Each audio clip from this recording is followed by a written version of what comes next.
Kami menyapa kepada seluruh ikhwan dan juga akhwat yang hadir di sekolah kami, yaitu Al-Wildan Islamic School 22 Makassar, pada hari Ahad ini di tanggal 26 November 2023 pada pukul 9.15 sampai dengan selesai waktu Indonesia bagian timur, ya. Timur atau tengah, Pak? Tengah, Masya Allah. Syukron. Dan kita ucapkan kepada guru kita, yaitu Ustadz Dr. Firanda Andirja, yang sudah hadir datang jauh-jauh dari Pulau Jawa. Beliau semalam take off dan alhamdulillah pagi ini juga bisa memberikan ilmu dan juga akan memberikan banyak manfaat dalam kajian interaktif ini, yang mana memang kajian interaktif ini nanti sifatnya akan ada dua arah, baik dari Ana dan juga dari Ustadz Firanda, dan mudah-mudahan kita bisa menyimak dari awal hingga akhir. Dan termin yang pertama kita akan coba memulai dengan pembahasan interaktif, bagaimana pembahasan terkait dengan menanamkan cinta kepada Allah dalam keluarga. Nanti ada beberapa segmen mungkin yang akan kita kupas, bagaimana peran suami, peran istri, dan juga peran anak, ya, dalam menanamkan rasa cinta ini kepada Allah, tapi dalam konteksnya yaitu ranahan keluarga. Lalu di segmen yang kedua juga, baik ikhwan dan juga akhwat, kami buka sesi interaktif tanya jawab. Kemungkinan kita akan langsung bertanya, ya. Kalaupun nanti akhwat bisa difasilitasi untuk bertanya lewat mic, tafadhol panitia, ataupun nanti kita fasilitasi lewat secari kertas ataupun message yang sudah disediakan. Tetapi kalau ikhwan diwajibkan untuk mengacungkan tangan, dan juga silahkan kami fasilitasi untuk diskusi, ya, di forum ini. Baik, mungkin itu Ustaz dari Ana, dan mudah-mudahan kita akan coba memulai pada kajian pada pagi hari ini. Tafadhol masykur Ustaz, waktu dan tempat dipersilakan. Jazakallah khair Ustaz Agus. Bismillahirrahmanirrahim. Assalamualaikum warahmatullahi wabarakatuh. Assalamualaikum warahmatullahi wabarakatuh. Alhamdulillahi ala ihsani wa syukru lahu ala taufiqihi wa amtinani wa asyhadu an la ilaha illallah wahdahu la syarika lahu ta'ziman li sya'ni wa asyhadu anna Muhammadan abduhu wa rasuluhu adda'i ila ridwani. Allahumma salli alaihi wa ala alihi wa ashabihi wa ikhwani. Hadirin dan hadirat, bapak-bapak dan ibu-ibu yang dirahmati oleh Allah Subhanahu wa taala, pada kesempatan kali ini kita akan bahas topik dengan judul menanamkan cinta kepada Allah dalam keluarga, ya.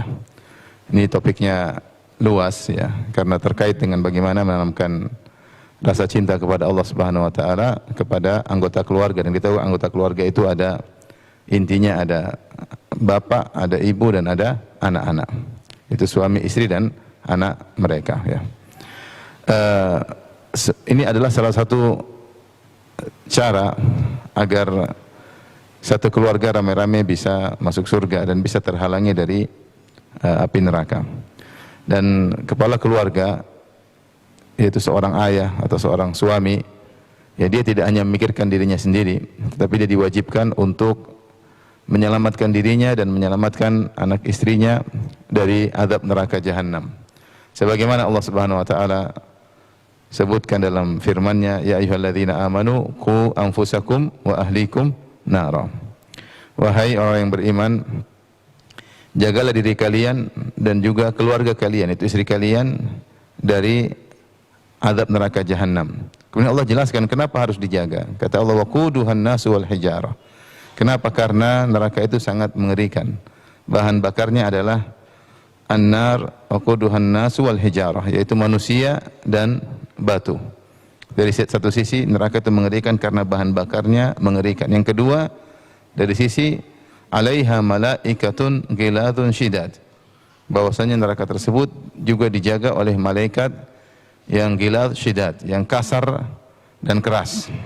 Artinya malaikat tersebut tidak mengenal kompromi, ya, tidak bisa tawar menawar dengan dia, Justru dia disuruh keras dan disuruh kasar oleh Allah Subhanahu wa taala. Makanya Allah mengatakan la ya'sunallaha ma amarahum wa yaf'aluna ma yu'marun. Mereka tidak pernah membangkang kepada Allah atas apa yang Allah perintahkan kepada mereka, wa yaf'aluna ma yu'marun, dan mereka mengerjakan apa yang mereka diperintahkan. Ini neraka adalah perkara yang mengerikan, dan jangan sampai kita keluarga masuk dalam neraka tersebut. Sisi pertama tadi Allah mengatakan waquduhan nas wal hijarah, bahan bakarnya adalah manusia dan batu, ya. Disebutkan oleh para ulama kenapa manusia ketika masuk dalam neraka, ya, dia bukan hanya terbakar tapi dia juga membakar. Seperti ibarat kayu, kalau kita bakar kayu, kayu terbakar dan juga menjadi apa? Alat membakar. Begitu kan, kalau kita masukkan kayu, kayu terbakar dan juga dia juga membakar. Innakum wa ma ta'buduna min dunillahi hasabu jahannam. Kata Allah, sungguhnya kalian dan apa yang kalian sembah selain Allah akan menjadi kayu bakar atau bahan bakar di neraka Jahannam. Dan ini mengerikan, ya. Bagaimana manusia, ya, terbakar dan juga membakar, ya. Kemudian al-hijarah, batu, ya. Para ulama menyebutkan kenapa tidak disebut dengan misalnya cairan bensin atau solar dan semisalnya, kok batu? Ada penjelasan sebagian ahli tafsir karena batu itu lebih dahsyat daripada sekedar cairan. Kalau batu, kalau cairan mungkin terbakar, mungkin akan menghilang. Kalau batu tidak, dia menetap dan dia sifatnya menempel. Ya, dia sifatnya apa? Menempel ke daging ketika membakar. Kemudian dia mengeluarkan asap yang sangat bau. Kalau kita tahu ada batu yang bakar di dunia ini namanya batu bara. Ya, artinya ini batu bara versi neraka tentu lebih dahsyat. Batu bara sifatnya menempel kemudian mengeluarkan asap yang bau yang sangat buruk, ya. Makanya neraka disebutkan ada asapnya juga menyiksa, baunya juga menyiksa, ya, apinya juga menyiksa. Makanya disebut bahan bakarnya adalah batu dan bukan cairan. Nah, ini membuat kita harusnya takut jangan sampai anak istri kita masuk dalam neraka Jahannam. Kemudian dari malaikatnya Ghilath Shidad. Ghilath dari sisi Shidad yaitu kasar dan keras. Keras dari sisi sikapnya, perbuatannya sangat keras dan omongannya kasar. Omongannya kasar. Seperti firman Allah Subhanahu wa taala, "Yauma yud'auna ila nari jahannam da'a." Hari di mana para penghuni neraka didorong oleh malaikat dengan paksa. Mereka didorong mau masuk neraka, enggak mau, didorong-dorong sampai terjerumus dalam neraka Jahannam. Jadi dipaksa oleh malaikat. Dan para malaikat, ya, tidak ada kompromi, tidak ada ngomong pelan-pelan, tidak ada lemah lembutnya, karena mereka diperintahkan untuk kasar dan keras. Maka mengerikan jika seorang kemudian masuk dalam neraka yang dijaga oleh penjaga yang ngeri seperti itu, tidak ada kompromi. Dan justru mereka beribadah kepada Allah dengan menyiksa para penghuni neraka Jahannam. Ya. Nah, kalau kita tahu neraka begitu dahsyatnya, maka kita berusaha untuk menjaga anak istri kita dari bahayanya neraka Jahannam. Makanya kewajiban untuk selamat dari neraka bukan cuma kepala keluarga saja, ya. Dia berkewajiban menyelamatkan dirinya dan juga anak-anak istrinya. Sebagaimana dia diperintahkan untuk menyuruh mereka beribadah, wa'mur ahlaka bis-sholati wastabir 'alaiha. Perintahkanlah keluargamu untuk salat, ya. Bukan cuma dia yang salat, suruh keluarganya juga salat. Bukan cuma dia saja tidak bermaksiat, keluarganya juga tidak boleh bermaksiat. Allah berfirman, "Qu anfusakum wa ahlikum." Jagalah diri kalian dan ahlikum. Al-ahl dalam bahasa Arab dibawakan oleh pada tafsir, al-ahl dalam bahasa Arab aslinya adalah maknanya istri. Ya. Seperti dalam firman Allah dalam surat Hud, kata para malaikat kepada Sarah, istrinya Nabi Ibrahim, qalu ata'jabina min amrillah rahmatullahi wa barakatuhu alaikum ahlal bait. Ya. Apakah engkau heran dengan keputusan Allah, wahai Sarah? Sungguhnya rahmat Allah dan keberkahannya akan turun kepada kalian, wahai ahlul bait. Ahlul bait maksudnya istri. Maksudnya apa? Maksudnya adalah istri Nabi Ibrahim itu siapa? Sarah, ya. Ya. Innama yuridullahu liyudhhiba ankumur rijsa ahlal bait. Ya. Dalam surat Al-Ahzab juga ketika Allah bercerita tentang istri-istri Nabi, ya, tentang istri-istri Nabi, maka Allah mengatakan sungguhnya Allah Subhanahu wa taala ingin menghilangkan dari kalian dosa-dosa wahai ahlul bait, maksudnya istri-istri Nabi. Jadi kata al-ahl maknanya secara asal adalah istri.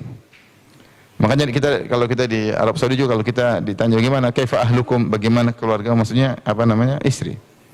Tapi di sini Allah mengatakan ku anfusakum wa ahlikum. Ini di sebagian ahli tafsir ada laftah, ada satu penghayatan yang luar biasa. Dia mengatakan, mereka mengatakan begini.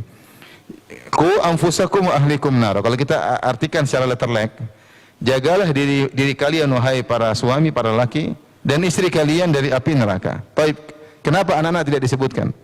Seharusnya ku anfusakum wa auladakum wa ahlikum nar. Harusnya demikian. Jagalah dirimu, anak-anakmu, dan istri-istrimu dari api neraka Jahannam. Kenapa tidak disebut anak-anak? Langsung jagalah diri kalian dan istri-istri kalian dari neraka Jahannam. Ini poin penting. Karena sungguhnya mereka menjelaskan anak-anak adalah kita sendiri. Anak-anak kita itu kita sendiri. Anak-anak kita adalah kita sendiri. Karena jika mereka baik, maka yang mengambil faedah pertama kali adalah kita sebagai orang tuanya. Semisal ini adalah dalam firman Allah Subhanahu wa taala dalam surat An-Nur, kata Allah Subhanahu wa taala, "Laisa 'alal a'ma harajun wala 'alal a'raj harajun wala 'alal marid harajun wala 'ala anfusikum an ta'kulu min buyutikum aw buyuti abaikum aw buyuti ummahatikum aw buyuti ikhwanikum aw buyuti akhawatikum aw buyuti a'mamikum aw buyuti ammatikum aw buyuti akhwalikum aw buyuti khalatikum aw ma malaktum mafatihahu aw sadiqikum. Laisa 'alaikum junahun an ta'kulu jami'an aw ashtata." Dalam surat An-Nur kata Allah Subhanahu wa taala, tidak mengapa bagi kalian untuk makan dari rumah kalian. Makan di rumah oke kan, rumah sendiri. Au buyuti abaikum, atau kalian makan di rumah bapak kalian, atau kalian makan di rumah ibu kalian, atau kalian makan dari saudara laki-laki kalian, atau kalian makan dari rumah saudari perempuan kalian, atau kalian makan dari rumah paman kalian, atau kalian makan di rumah tante kalian, atau kalian makan di rumah om kalian, atau kalian makan di rumah bibi kalian, atau kalian makan dari rumah yang memang kalian berhak untuk mengurusinya, atau kalian makan dari teman kalian, di rumah teman kalian. Di sini Allah sebutkan rumah kalian, rumah bapak kalian, rumah ibu kalian. Allah tidak menyebutkan au buyuti auladikum, rumah anak-anak kalian. Kenapa tidak disebutkan? Langsung dari rumah kalian loncat ke rumah bapak, rumah ibu, rumah tante, rumah om, tapi rumah anak-anak tidak disebutkan. Kata para ulama, karena rumah anak-anak ya rumah kalian sendiri, sehingga tidak perlu disendirikan penyebutan anak-anak. Ini poin sangat penting agar kita semangat untuk menasihati, karena anak-anak itu aset terbesar. Saya sering sampaikan dalam banyak pengajian. Anak-anak itu adalah aset terbesar kita untuk meraih kesuksesan kita di dunia maupun di akhirat, terlebih lagi di akhirat, ya. Sementara dalam ayat yang lain Allah menyediakan penyebutan anak-anak seperti firman Allah Subhanahu wa taala, wa'lamu annama amwalukum wa auladukum fitnah wa annallaha 'indahu ajrun 'azim. Ketahuilah bahwasanya anak-anak kalian dan istri kalian adalah fitnah, ujian. Disebutkan anak dan istri, ya. Karena fitnah tersebut muncul dari anak-anak dan juga dari istri, ya. Inna min azwajikum wa auladikum aduwwan lakum fahdharuhum. Dalam ayat yang lain, ketahuilah bahwasanya di antara istri kalian, di antara anak-anak kalian adalah musuh bagi kalian. Waspadalah, yaitu anak istri bisa membuat seseorang malas beribadah atau terjerumus dalam kemaksiatan, maka Allah menyebutkan anak istri bisa menjadi musuh, ya. Tapi ketika dalam masalah ketaatan, Allah tidak menyendirikan penyebutan anak-anak. Kenapa? Kalau anak-anak taat, maka itu kembali kepada kita. Maka seakan-akan kalau kita menjaga anak-anak dari neraka Jahannam, seakan-akan kita menjaga diri kita, sehingga tidak perlu disendirikan penyebutan anak-anak daripada orang tua. Maka ini membuat kita fokus untuk serius mengurusi anak-anak, ya. Selain istri harus kita selamatkan, anak-anak juga harus kita selamatkan, ya. Karena anak-anak adalah aset yang terbesar, sebagaimana dalam hadis kata Nabi SAW, ya, inna atyaba ma akaltum min kasbikum, sungguhnya sebaik-baik kalian makan adalah dari hasil kerja kalian sendiri. Wa inna auladakum min kasbikum, dan anak-anak kalian adalah hasil kalian. Jadi makan di rumah anak enggak ada masalah, ya. Bahkan dalam hadis kata Nabi SAW, anta wa maluka li abik. Rasulullah berkata kepada seorang anak, engkau dan hartamu milik ayahmu. Jadi anak itu adalah daging kita. Maka seriuslah, sebagaimana kau ingin selamat dari neraka, maka seriuslah dalam mengurusi anak-anak, ya. Anak-anak. Maka ini poin yang harus kita perhatikan ketika kita serius mengurusi anak-anak. Anak-anak adalah aset yang terbesar. Bahkan sebagian ulama mengatakan ya, tidak terbatas pada anak kita saja, bahkan cucu-cucu kita. Kalau mereka soleh dan soleha, kita juga dapat pahala. Ya. Itulah aset bagi kita, aset bagi kita. Karena dia kembali kepada binnya kepada kita, binnya kepada kita. Mau keturunan 7, binnya kembali kepada kita. 7 turunan. Jika mereka baik dengan sebab kita, maka semua pahala akan mengalir kepada kita. Ketemu kawan, ya, dia sedih. Dia bilang, Ustaz, susah anak saya, Ustaz. Ya, karena saya dapat hidayah terlambat, ya. Anak sudah terlanjur nakal. Saya mau arahkan kepada kebaikan, dia sudah enggak mau karena sudah terlanjur apa? Nakal, ya. Karena saya juga dapat hidayah terlambat. Saya bilang, anakmu punya anak lagi enggak? Iya, saya punya cucu. Cucu itu perhatikan. Kalau kau gagal dalam tanda kutip gagal mengurusi anakmu, jangan kau gagal mengurusi juga apa? Cucumu. Perhatian, karena cucumu itu adalah anakmu juga. Cucumu itu anakmu juga, ya. Jadi kalau kita punya anak, kita punya cucu banyak, kita perhatian sama mereka, kita arahkan mereka, maka pahala ngalir sama kita. Dan kita ini umur cuma seberapa sih? Umur enggak tahu berapa, cuma sebentar ya. Umur umat Islam antara 60 sampai 70 ya. Apalagi sekarang di antara tanda-tanda hari kiamat, al-maut al-mufaji', yaitu kematian yang tiba-tiba. Kematian yang tiba-tiba, tidak diduga, atau masih muda, atau meninggal dunia. Nah, kalau kita punya aset, anak-anak itu aset terbaik, anak kita soleh, cucu-cucu kita soleh, cicit-cicit kita soleh, di bawah cicit apa lagi? Cacat-cacat kita, semuanya soleh, ya kita yang dapat pahala. Kita enggak sadar, kita di alam barzah, pahala terus mengalir, subhanallah, pahala terus mengalir. Ya. Anak-anak kenapa baca Quran, anak sholat, karena kita yang dulu mengarahkan mereka. Kita mengarahkan mereka. Anak-anak kalau kita tidak arahkan, maka pahalanya tidak ngalir sama kita. Tapi kalau mereka soleh dan soleha karena arahan kita yang berusaha, kita yang masukkan pondok, kita yang panggil guru ngaji, kita yang ajak pengajian, kemudian mereka soleh dan soleha karena usaha kita, maka semua pahala yang mereka lakukan ngalir sama kita. Adapun kalau dosa mereka lakukan nggak ngalir, ya nggak mengalir karena kita tidak pernah mengajarkan dosa bagi mereka. Kullu nafsin bima kasabat rahina. Masing-masing tanggung jawab dengan apa yang dia lakukan. Ini poin. Kenapa pembahasan ini terkait dengan keluarga? Karena yang perlu selamat bukan cuma kita sendiri, anak istri kita juga. Harus kita tegas, larang mereka dari maksiat. Ya, jangan karena saking cinta kepada anak dan istri akhirnya kita biarkan mereka manja dan akhirnya biarkan mereka terjerumus dalam maksiat. Kita biarkan mereka dengar musik-musik, kita dibiarkan mereka nonton film Korea. Ya. Dan kita biarkan karena sayang kepada mereka, akhirnya kita menjerumuskan mereka dalam neraka jahanam. Sungguhnya kalau mereka melakukan maksiat, kita akan diminta pertanggungjawaban oleh Allah Subhanahu wa taala. Maka tidak boleh seorang egois ya. Yang penting istri saya, anak saya apa urusan, enggak ada peduli. Yang penting saya ngaji. Yang penting apa? Saya ngaji. Kalau istri saya masuk neraka biarin aja, masih banyak bidadari di surga. Enggak boleh begitu ya. Kita harus bawa anak istri kita ke surga karena mereka adalah tanggung jawab kita. Semuanya amanah. Anak-anak amanah, istri juga amanah.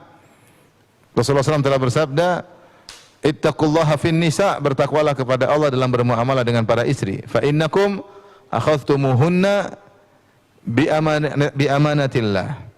Bertakwalah kepada Allah dalam bermuamalah dengan para istri, sungguhnya kalian telah mengambil mereka dari orang tua mereka bi amanatillah, dengan amanah dari Allah. Ini amanah, harus diurus baik-baik ya. Wastahlaltum furujahunna bi kalimatillah, dan kalian telah menghalalkan kemaluan mereka untuk kalian gauli dengan kalimat Allah Subhanahu wa taala, dan akad nikah. Tapi jadi anak istri adalah amanah yang harus kita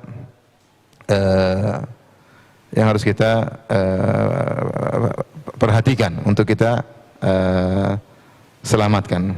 Ini mungkin Ustaz Agus ya, poin pertama yang saya sampaikan. Kenapa pembahasan judulnya tentang apa? Keluarga ya. Jadi bukan kita saja yang harus cinta kepada Allah. Istri kita harus cinta kepada Allah, dan anak juga harus cinta kepada Allah Subhanahu wa taala. Baik, syukron Ustaz di pembahasan kenapa kita membahas judul atau dari bahasan terkait dengan urgensi menanamkan cinta kepada Allah dalam keluarga. Tadi Ustadz sudah menyentuh bukan hanya sisi suami, sisi istri gitu ya, sisi paman, bibi, ternyata anak juga ada peran gitu ya, dan ada dampaknya tadi.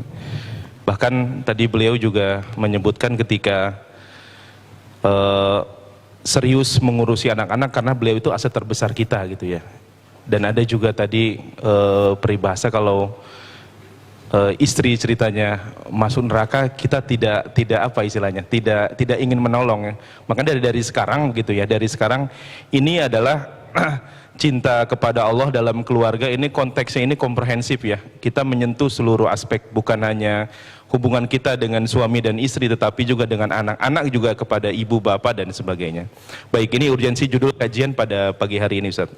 Yang kedua, Ustaz, kami coba ingin menanyakan bagaimana terkait dengan banyaknya amalan, yaitu amalan hati gitu ya.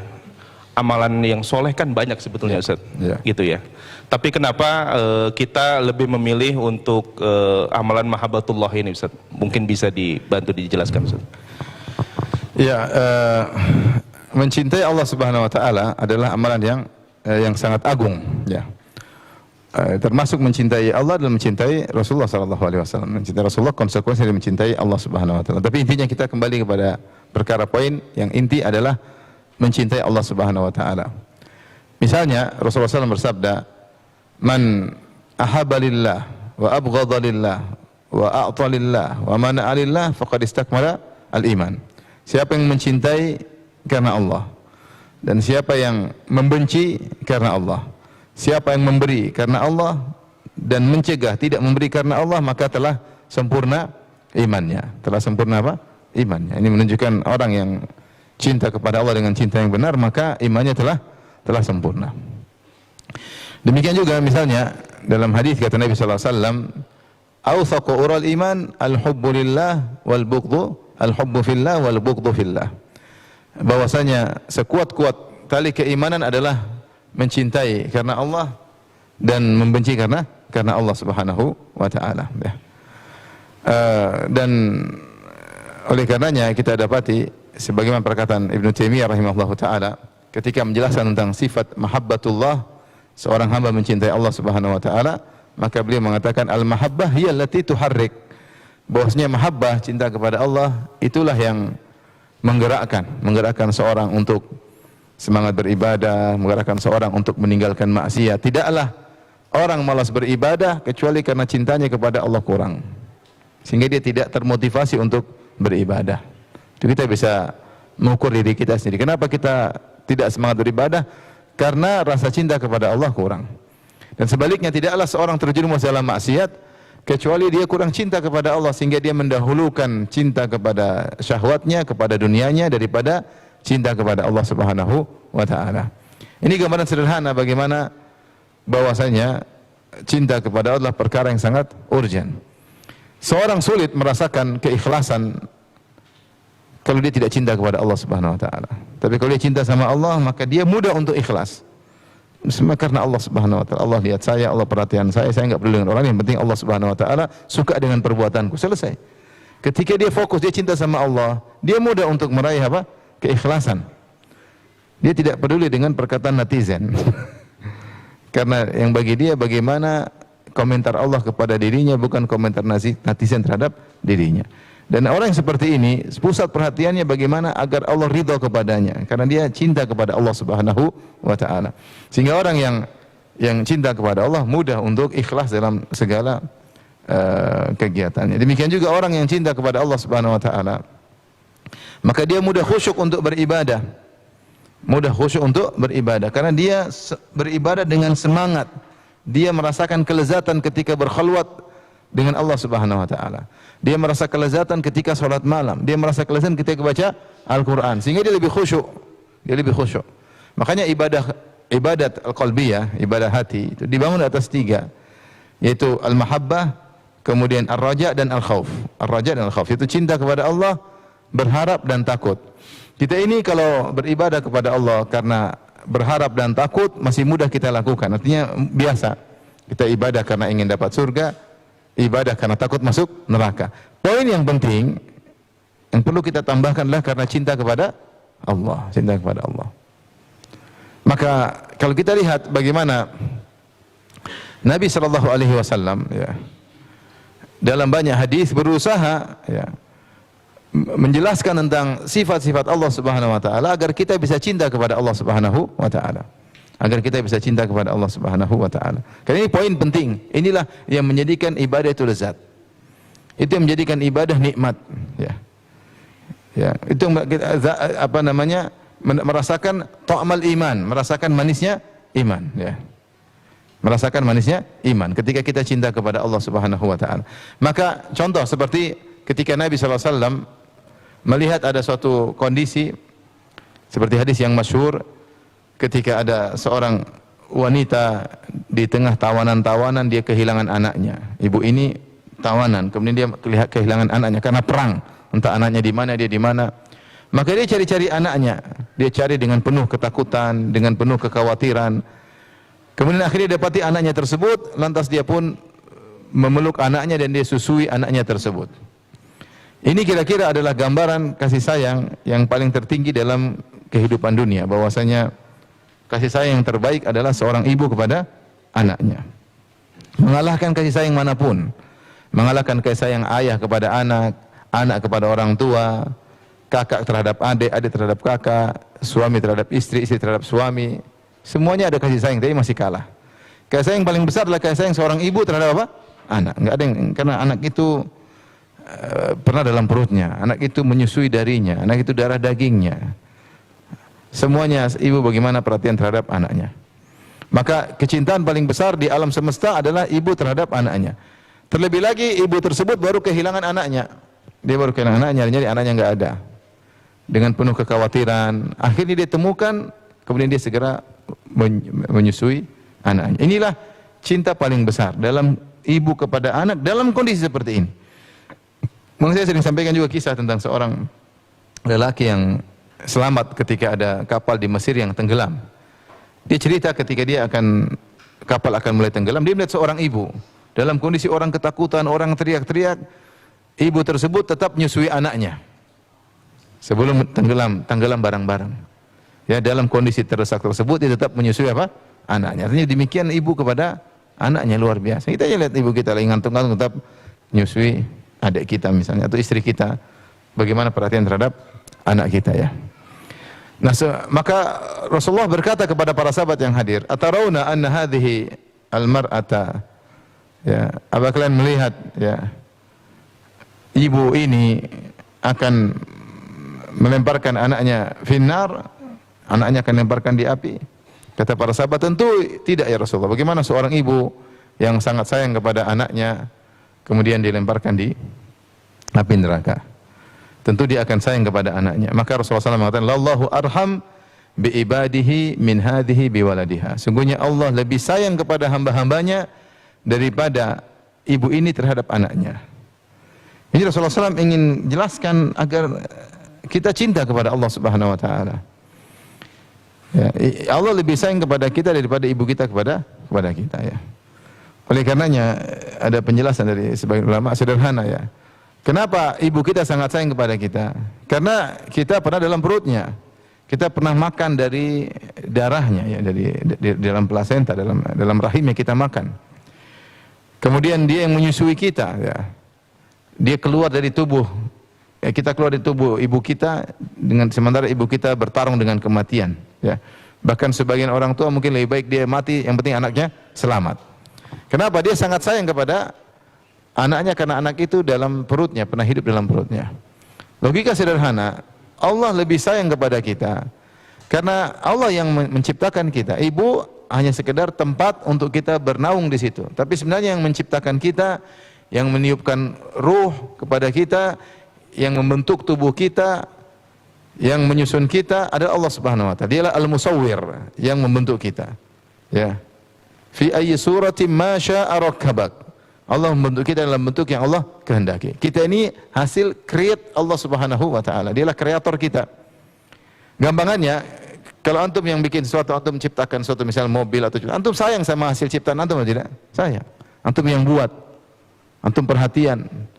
Nah, maka Allah lebih sayang kepada kita Dari sisi ini, Allah yang menciptakan kita. Dialah pencipta kita. Dia yang beri perhatian kepada kita, dia yang bentuk pada kita, yang beri rezeki kepada kita. Orang tua, ibu kita, ayah kita hanya sekedar sarana.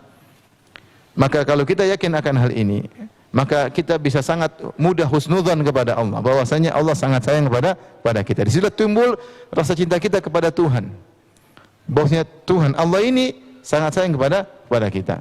Makanya ketika para ulama bahas di sini, mereka mengatakan ini dalil bahwasanya seorang kalau mau berharap, tempat berharap yang paling terbaik adalah Allah. Kenapa? Karena dia yang paling sayang sama kamu. Kita bisa berharap kepada siapa? Kepada yang sayang sama kita, yang perhatian sama kita. Nah, Allah perhatian sama kita sejak kita di janin. Yang bikin gizi bisa masuk ke dalam kita Allah Subhanahu wa taala. Yang bisa kita berkembang janinnya Allah Subhanahu wa taala. Yang buat kita selamat dari keluar dari perut ibu kita Allah Subhanahu wa taala. Maka dialah tempat terbaik untuk kita bersandar kepadanya. Kita sering bersandar kepada makhluk, kita kecewa banyak sekali. Kenapa? Karena kasih sayang dia kepada kita kurang. Kasih sayang dia kepada kita kurang. Ini contoh di mana Nabi sallallahu alaihi wasallam, upaya Nabi sallallahu alaihi wasallam untuk menumbuhkan cinta kepada Allah dengan menjelaskan bahwasanya Allah adalah yang paling sayang daripada yang lainnya. Nanti kalau kita dalam kehidupan kita rasakan hal tersebut. Tempat bersandar, tempat berharap, tempat curhat terbaik siapa? Allah Subhanahu wa taala.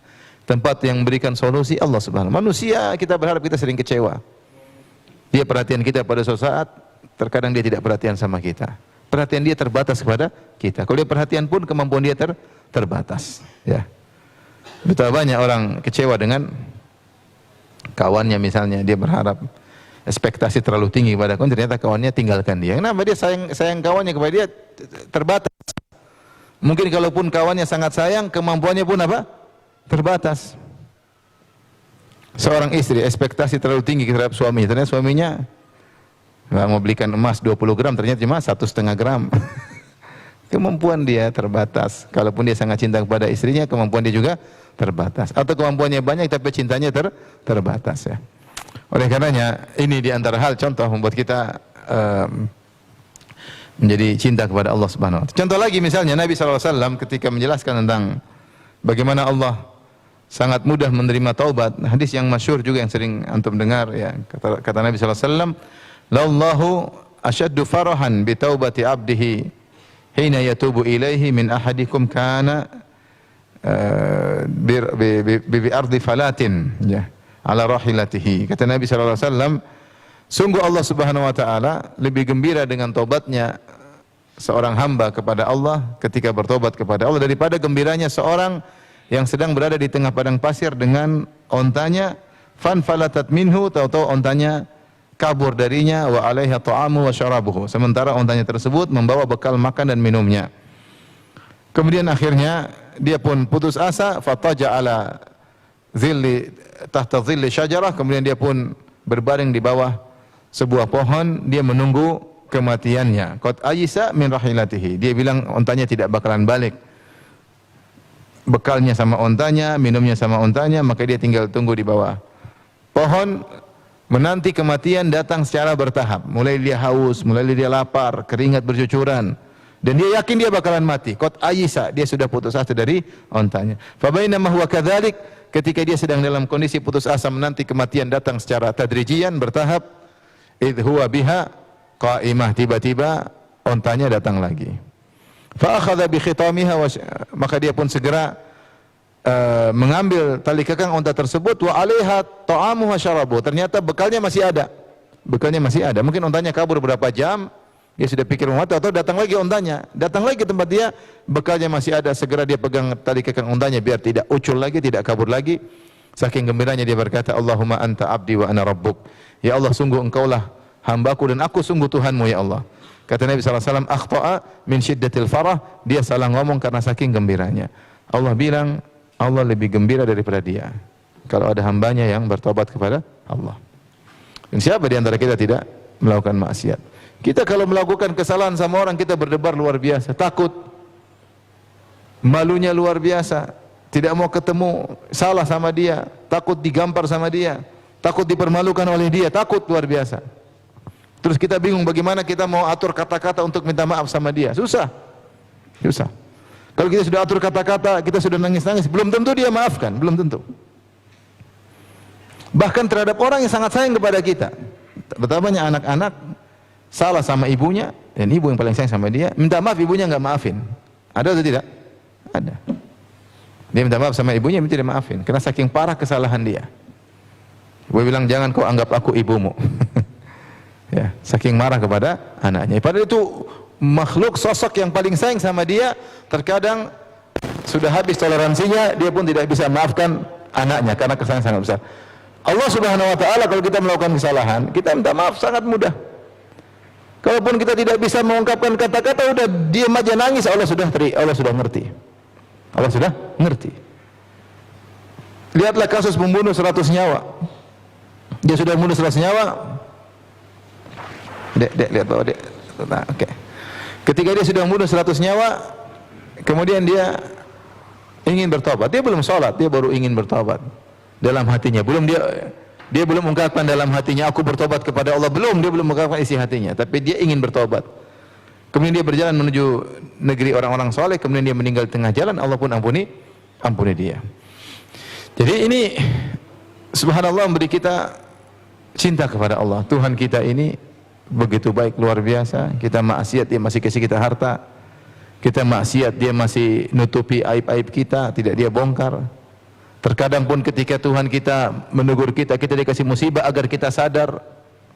Saya punya ketemu kawan subhanallah, dia celaka, nakal. Dia cerita sama saya langsung. Dulu kacau, tahu-tahu dia naik mobil malam-malam kecelakaan. Disangka dia bakalan mati. Ternyata dia masih hidup, ya. Orang menyangka dia sudah bakalan mati. Sejak dia celaka tersebut, dia ngaji. Ngaji sunnah. Dan dia bersyukur dia celaka. Kalau tidak, dia tidak bakalan kenal nikmatnya iman. Tidak bakalan kenal nikmatnya iman. Dia tahu bagaimana nikmatnya iman setelah dia tahu memang minum khamar, memang itu ada kelezatan. Tapi semua kalah dengan nikmatnya ketentraman, kebahagiaan yang diraih oleh seorang yang beriman kepada Allah Subhanahu wa taala. Ini contoh, maksudnya Nabi SAW berusaha menjelaskan kepada umatnya tentang bagaimana agar bisa cinta kepada Allah, karena cinta kepada Allah sangat urgen. Bagaimana kalau istri kita sudah cinta kepada Allah, ya udah dia mau maksiat juga enggak, dia membangkang kepada suami juga. Kenapa dia cinta sama Allah? Allah yang menyuruh saya untuk tidak membangkang kepada suami. Allah yang menyuruh saya untuk tidak berlebihan mubazir dalam belanja misalnya. Allah yang menyuruh saya untuk dia istri kalau cinta sama Allah dia bangun malam. Dia bilang nanti Allah marah sama saya. Saya tidak ingin dibenci oleh Allah Subhanahu wa taala. Kenapa? Karena cinta kepada Allah. Anak-anak pun demikian, kalau sudah cinta sama Allah dia akan berbakti sama orang tuanya. Menurut saya cinta kepada Allah ini sangat penting. Ketika kita keterikatan hati kita kepada Allah sangat kuat, maka dia merupakan sebab amal-amal ibadah yang lain. Makanya kenapa kita pilih cinta kepada Allah, menanamkan cinta kepada Allah kepada keluarga, karena ini adalah sumber untuk menggerakkan yang lainnya. Ya, kalau orang sudah cinta sama Allah, bersedekah gampang, mau ke masjid gampang, sholat berjamaah gampang, mau taat kepada suami gampang, mau mengeluarkan uang untuk anak istri mudah, berbakti sama orang tua juga mudah. Kenapa? Karena dibangun di atas cinta kepada ini semua perintah Allah. Saya cinta sama Allah dan saya ingin dicintai oleh Allah, maka saya melakukan apa yang dicintai oleh Allah Subhanahu wa taala. Dan saya meninggalkan apa yang dibenci oleh Allah Subhanahu wa taala. Saya tidak ingin dibenci oleh Allah. Saya tetap ingin cinta kepada Allah Subhanahu wa taala. Di antara cerita yang menarik tentang urgennya cinta kepada Allah. Artinya ada seorang mungkin meskipun dia melakukan maksiat, tapi dia ada cinta meskipun mungkin kadarnya lemah. Kisah seorang sahabat yang diberi julukan himar, yang selalu minum khamar. Ketika dia minum khamar didatangkan, mungkin syahwatnya mendominasi dia sehingga dia ketahuan minum khamar, dicambuk. Dia bertobat, kemudian syahwatnya mendominasi dia, minum khamar lagi, ketahuan lagi, dicambuk lagi. Saya beberapa kali dicambuk. Sampai ada seorang sahabat yang mengomentari, laknatullah alaih, semoga Allah melaknatnya orang ini. Terlalu sering dia didatangkan untuk dicambuk. Sudah dicambuk enggak tobat-tobat. Ya, dia imannya lagi lemah, syahwat lagi mendominasi. Maka Rasulullah tegur, kata Rasulullah, la tal'anhu. Jangan kau laknat lelaki ini. Fa innahu yuhibbullaha wa rasulah. Sungguhnya dia cinta kepada Allah dan Rasulnya. Subhanallah. Rasulullah melarang orang ini dilaknat karena dia masih, meskipun kadar cintanya sedikit, tapi dia cinta kepada Allah dan Rasulnya. Menghalangi dia untuk terlaknat. Ini bagaimana agungnya Cinta kepada Allah Subhanahu wa taala. Di antara lagi seperti hadis yang menunjukkan agungnya cinta kepada Allah. Kisah seorang Arab Badui yang datang kepada Nabi SAW dan berkata, "Ya Rasulullah, mata sa'ah?" Wahai Rasulullah, kapan hari kiamat? Maka Rasulullah SAW balik bertanya kepadanya, "Wa madza a'dadta laha?" Apa yang kau siapkan untuk bertemu dengan hari kiamat? Maka dia berkata, "Ma a'dadtu laha bi kathrati salatin wa siyamin wa sadaqah, walakinni uhibbullaha wa rasulah." Aku tidak mempersiapkan diriku bertemu dengan hari kiamat dengan banyaknya salat. Saya salat tapi tidak banyak. Saya puasa namun tidak banyak. Saya sedekah namun tidak banyak. Tapi ada satu amalan andalan, yaitu aku mencintai Allah dan Rasulnya. Subhanallah, amalan andalan. Makanya kata Nabi SAW, "Al-mar'u ma'aman ahab." Seorang akan bersama dengan orang yang dia cintai. Ya, maka cinta kepada Allah ini adalah amalan andalan. Seorang berusaha menemukan cintanya kepada Allah Subhanahu wa taala. Saya renungkan bagaimana 7 golongan di antaranya kata Nabi SAW, "Rajulun qalbuhu mu'allaqun bil masajid." Seorang hatinya rindu ingin ke masjid. Kenapa? Karena dia cinta sama Allah. Karena cinta kepada Allah, makanya dia ingin ke masjid, dia ingin bermunajat dengan Allah. Dalam munajat tersebut, dia merasa kelezatan yang dia rasakan. Saya renungkan kenapa seorang bisa bangun malam meskipun dia dalam kondisi kantuk, dia ingin sholat. Kenapa? Dia ingin bermunajat dengan yang dia cintai, yaitu Allah Subhanahu wa taala. Karena di balik munajat tersebut, dia merasakan kelezatan luar biasa. Dia curhat kepada Allah, dia mengadukan nasibnya kepada Allah, dia minta surga kepada Allah, berlindung dari neraka jahanam. Karena dia tahu tidak ada yang bisa memperhatikan dia seperti perhatian Allah Subhanahu wa taala. Ini semuanya kenapa? Karena cinta kepada Allah Subhanahu wa taala. Dan apa kata Nabi sallallahu alaihi wasallam? Man ahabba liqa Allah, ahabballahu liqa'ahu. Siapa yang suka cinta untuk bertemu dengan Allah, Allah pun cinta bertemu dengan dia. Wa man kariha liqa Allah, dan siapa yang benci tidak mau ketemu Allah, karihallahu liqa'ahu, Allah pun tidak suka ketemu dengan dia. Maka ini hanya secercah dalil terlalu banyak ya, tentang urgensinya cinta kepada Allah Subhanahu wa taala. Maka inilah kenapa kita membahas ini, karena memang cinta kepada Allah adalah al-mahabbah hiya allati tuharrik, kata Syekhul Islam Taimiyah rahimahullah taala, bahwasanya cinta itulah yang menggerakkan segala amalan-amalan yang lainnya. Wallahu taala alam bisawab. Baik Ustaz, syukron atas penjelasannya di part kedua ini, bagaimana ternyata kenapa dari sekian banyak amalan hati, amalan soleh, justru kita lebih memilih pembahasan mahabbatullah ini begitu ya. Tadi ada banyak poin yang mungkin bisa saya coba simpulkan. Salah satunya ternyata sekuat-kuatnya tali keimanan seseorang mencintai karena Allah dan juga membenci karena Allah. Yang kedua, kita analogikan ketika di dunia ini yang paling mencintai sangat besar adalah seorang ibu terhadap anaknya gitu ya. Jadi kecintaan yang paling terbesar adalah kasih sayang ibu terhadap anaknya. Karena apa? Mungkin ibu bisa merasakan bagaimana 9 bulan dia mengandung, setelah mengandung dia melahirkan, setelah melahirkan dia menyusui, setelah menyusui mungkin menjadi madrasah untuk anak-anaknya begitu ya. Tetapi tadi Ustadz juga berbicara di endingnya itu, tetapi Allah itu lebih sayang terhadap hambanya daripada ibu ini terhadap anaknya. Jadi rasa kasih sayang Allah itu lebih besar gitu ya, lebih besar daripada rasa kasih sayang ibu terhadap anaknya. Mungkin kalau kita nominalkan kasih sayang ibu terhadap anak 8 begitu Ustaz ya, tapi kasih sayang Allah terhadap ibu tuh 10 begitu Ustaz. Enggak bisa dinominalkan. Tidak bisa dinominalkan. Baik. Dan ternyata semua ini adalah sumber untuk menggerakkan yang lainnya, yaitu dia dibangun di atas segalanya. Jadi memang kembalikan lagi kepada khitohnya, bahwasanya memang sekuat-kuatnya tali keimanan seseorang yaitu mencintai karena Allah, membenci karena Allah. Baik Ustaz, di sini kan ada para pelajar nih Ustaz nih. Ya. Jadi saya lihat ada siswa tadi juga kami melihat ada rombongan itu para santriwati mungkin ya, dari pondok begitu ya, ada hampir 2-3 bis besar itu. Jadi di part ketiga ini Ustaz, mungkin tadi kita sudah banyak membahas terkait dengan peran daripada suami begitu ya, dan juga peran daripada istri untuk menanamkan cinta kepada Allah. Tapi sekarang konteksnya dalam seorang anak Ustaz, ya. Baik ikhwan dan juga akhwat, mungkin bisa dibahas Ustaz. Fadhol. Sebagaimana kita sudah singgung bahwasanya cinta kepada Allah ini berlaku atau ditanamkan kepada semua anggota keluarga. Suami kita, kepala keluarga, harus cinta kepada Allah, dan harus kita latih terus ya, agar cinta kita kepada Allah semakin besar. Kemudian juga cinta kepada istri juga kita harus tanamkan agar cinta kepada Allah Subhanahu wa taala ya. Misalnya kalau kita bilang istri kita pengen sesuatu, benar enggak ini? Allah suka enggak seperti ini? Gitu kan Pak. Sehingga dia selalu memikir Allah suka atau tidak. Kalau dia cinta kepada Allah, dia akan mendahulukan kesukaan Allah daripada kesukaan apa dirinya. Kalau enggak suka, Allah enggak suka seperti itu, udah tinggalkan. Allah ridho enggak dengan perbuatan ini? Kalau Allah ridho, lakukan. Kalau enggak, jangan kau lakukan. Itu salah satu tanah kita menanamkan pada istri. Anak-anak pun punya cara tersendiri bagaimana kita menanamkan rasa cinta mereka kepada Allah Subhanahu wa taala.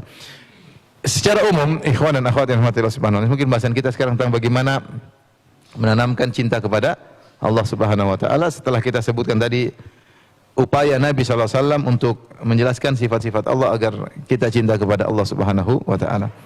Secara umum, kaidah mengatakan kalau kita bisa mencintai kepada orang lain itu karena dua sebab ya. Sebab pertama karena sifat-sifatnya yang hebat sehingga kita mencintainya meskipun dia tidak mengenalnya, apalagi dia mengenal kita.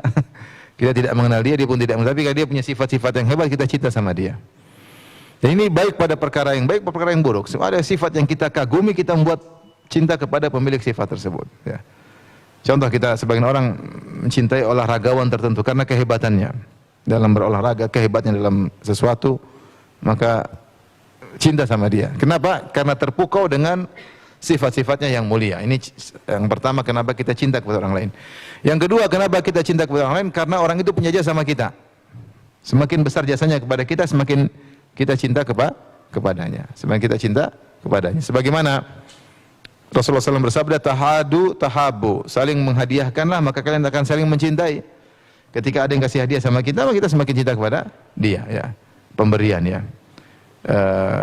Seperti perkataan seorang penyair, ahsin ilan nasi tasta'bid qulubahumu fatalama sta'badal insana al-ihsanu. Kata seorang penyair, berbuat baiklah kepada manusia, niscaya kau akan mengambil hati mereka. Betapa kuat perbuatan baik kepada orang yang merebut hati seseorang. Karena kalau berbuat sama kita nggak bisa apa-apa. Dia baik, sering bantu, ya sudah, kita sayang sama dia ya. Contoh sederhana seperti apa? Seperti kisah Nabi SAW dengan Sofwan bin Umayyah. Sofwan bin Umayyah sangat benci kepada Nabi, bahkan dia ingin bunuh Nabi SAW dalam banyak peperangan karena balas dendam kepada Nabi SAW. Bapaknya Umayyah bin Khalaf. Umayyah bin Khalaf majikannya Bilal yang menyiksa Bilal. Umayyah bin Khalaf yang kemudian terbunuh setelah perang Badar. Ya, bukan cuma bapaknya Umayyah bin Khalaf, saudara kandungnya juga Ali bin Umayyah bin Khalaf juga dibunuh ketika perang Badar. Maka putranya Umayyah bin Khalaf, Sofwan bin Umayyah, balas dendam ingin bunuh Nabi SAW.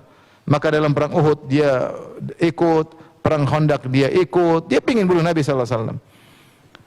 Bahkan ketika Fatu Makkah, Rasulullah SAW sudah menaklukkan kota Makkah, dia berkata, kalau seluruh manusia beriman pada Muhammad, saya tidak. Dia sangat benci sama Muhammad SAW. Sampai dia ingin kabur, dia pergi ingin kabur, Rasulullah utus seorang suruh panggil dia. Kau masuk ke Mekah, enggak usah masuk Islam, enggak apa-apa, tinggal bersama kami, enggak ada masalah. Saya berikan keamanan. Silakan tinggal bersama kami, tidak usah masuk Islam, enggak ada masalah. Akhirnya Sofwan jadinya mau kabur, tidak jadi kabur. Akhirnya hidup bersama para sahabat setelah kota Mekah ditaklukkan. Intinya akhirnya Rasulullah SAW melakukan perang namanya perang Hunain. Kemudian perang Taif. Ketika perang Hunain, Rasulullah SAW di antaranya minjam alat-alat perang yang dimiliki oleh Sofwan bin Umayyah. Ya, Ghasban ya Rasulullah, kata dia, Rasulullah, kau ingin rampas alat perangku? Kata Nabi, inda ariyatun mustaraddah, ya. Ini pinjaman akan saya kembalikan. Saya cuma butuh untuk apa? Perang. Akhirnya menanglah dalam perang Hunain. Rasulullah SAW menang dengan mendapatkan ghanimah yang sangat banyak. Rasulullah SAW ingin ambil hati Sofwan. Maka Rasulullah SAW kasih dia 100 ekor onta. Sofwan namanya dikasih 100 ekor onta. Banyak atau sedikit? Banyak. Onta saja sekarang satu ekor berapa juta? Banyak. Kalau taruhlah satu ekor 3.000 real. 3.000 real berapa? 12 juta. Kali 100 berapa? Banyak. Nggak usah dihitung. Banyak. Kemudian Rasulullah SAW kasih lagi 100 ekor onta. Dia terima lagi. Rasulullah kasih lagi 100 ekor, 3 kali Rasulullah kasih 100 berarti 300 ekor. Akhirnya membuat hati Sofwan berubah. Sofwan berkata, orang yang paling aku benci kepada Nabi adalah Nabi SAW. Wajah yang paling aku benci di atas muka bumi ini adalah wajah Muhammad. Fama bariha yu'tini. Namun dia terus kasih sampai dia adalah wajah yang paling aku cintai di atas muka bumi ini. Pemberian itu kalau orang punya jasa pada orang lain, pasti kita cinta kepada orang yang berjasa pada kita. Dan kalau ada orang jengkel sama antum kasih aja mobil satu, insya Allah dia berubah pikiran. Kasih mobil kedua, insya Allah dia sangat sayang kepada antum. Apalagi mobil ketiga sudah selesai. Antum orang yang paling dicintai di alam semesta ini, lebih daripada ayah dan ibunya. Jadi cinta itu dengan dua cara. Kita bisa mencintai orang lain karena sifatnya yang mulia, kehebatannya, atau karena dia punya jasa sama kita. Makanya para ulama bahas Nabi SAW adalah orang yang harus lebih kecil daripada orang lain. Karena Nabi SAW yang sifatnya sangat mulia dan jasanya kepada kita sangat besar. Nah, apalagi kalau kita bicara tentang Allah Subhanahu wa taala. Dua pintu ini membuat kita sangat cinta sama Allah Subhanahu wa taala. Pertama, kita harus mengenal sifat-sifat Allah. Maka di antara cara untuk menumbuhkan cinta kepada Allah dengan pelajari asma wa sifat. Ini sangat penting. Ini cara menumbuhkan cinta kepada Allah secara langsung. Namun sayang, pembahasan tentang asma wa sifat, sifat-sifat Allah, ini kurang diminati. Padahal ini cara langsung. Ketika Allah mengenalkan dirinya, Allah dalam Quran banyak sekali mengenalnya. Wa'lamu annallaha ala kulli syai'in qadir. Ketahuilah. Wa'lamu dalam Al-Quran banyak sekali. Lita'lamu anallaha ala kulli syai'in qadir, anallahu qad ahata bi kulli syai'in ilma. Agar kalian tahu. Dalam Al-Quran, Allahul ladzi khalaqa sab'a samawati wa mil ardi mithlahunna yatanazzal amru bainahunna lita'lamu anallaha ala kulli syai'in qadir, anallahu qad ahata bi kulli syai'in ilma. Dialah Allah yang telah menciptakan langit yang 7, bumi yang 7. Yatanazzal amru bainahunna, setiap hari, setiap saat turun perintah Allah antara langit dan bumi. Semua yang berjalan atas perintah Allah Subhanahu wa taala. Kenapa Allah jelaskan ini semua? Lita'lamu, agar kalian tahu. Anallaha ala kulli syai'in qadir, bahwasanya Allah Maha Kuasa segala sesuatu. Wa annallaha qad ahata bi kulli syai'in ilma, dan bahwasanya ilmu Allah meliputi segala sesuatu. Allah mengenalkan dirinya dalam hampir setiap lembaran Al-Qur'an, ada nama-nama Allah dan sifat-sifatnya. Allah kenalkan dirinya. Cuma kita tidak berusaha mengenal. Padahal pepatah mengatakan, tak kenal maka tak sayang. Itu pepatah yang benar. Tak kenal maka tak sayang.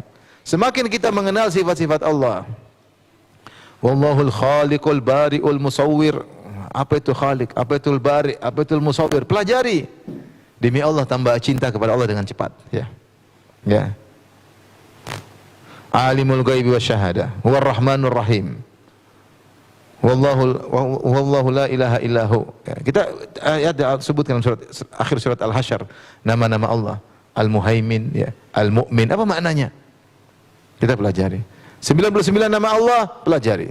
Bukankah Nabi SAW bersabda, Inna lillahi tis'atan wa tis'ina asman, mi'atan ila wahidah, man ahsaha dakhalal jannah.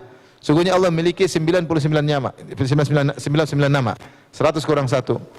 Siapa yang memahaminya, ahsaha itu memahaminya, menghayatinya, beribadah dengan nama-nama tersebut, dakhalal jannah, maka dia masuk surga.